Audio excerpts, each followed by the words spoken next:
Ten čo ojebáva. Ten čo ojebáva. Aha. Ten papež studio. Ten čo ojebáva. Jo.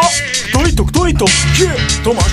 Tak jak roky plynuli, aj moja povesť stúpala, išla hore. To keď mi mamka dovolila byť poprvýkrát do 10. na dvore, vtedy ešte nebol peniaz. Nikto nerobil a nikto nebol na podpore. A to ma priviedlo až k tomu, že som v škole nemal jednotky a nebol som dosť dobrý. Keď som vyšiel z domu, začal som spoznávať našu zónu. No nie každý hral na moju tónu. Keď sa ti nepáči, tak počuj si radšej tú tvoju priebanú Madonu. Ako to vypni, na seba už nás nápisom buzerán si pripni. Kto bude z nás bol lepší, si typni. Ja som Drago končiaci sa nahod, dám ti KO.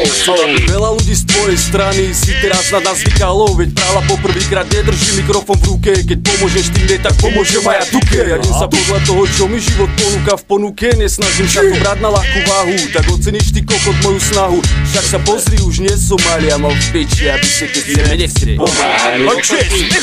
Nemám 12 rokov, som starý kokot. Keď mám prekážky v ceste, tak ich prelezem a nepôjdem po pod. Už nie som malý chlapec, rastem ako z vody. Teraz je pre nás 5 na body. Nemám 12 rokov, som starý kokot. Keď mám prekážky v ceste, tak ich prelezem a nepôjdem po pod. Už nie som malý chlapec, rastem ako z vody. Teraz je pre nás 5 na body. Rastem ako z vody, už nie som malý. Život mi rozdával niekedy údery tvrdé, jak Muhammad Ali.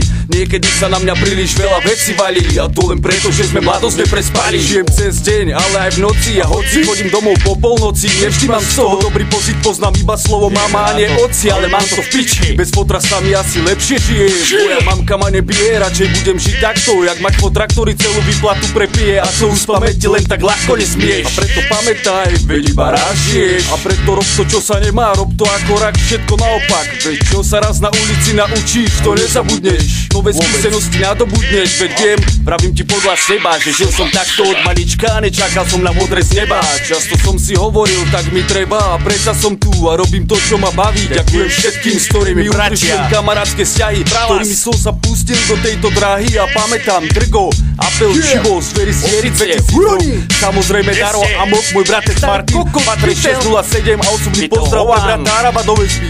Hladný špekulant, budeme zase tam, kde sme boli. Kamaráty, hladný kaky. Kde ste? Čo je baba? Poďme na to, 0,7 vodky. Sonie? Svojou práca sa u mňa stráca.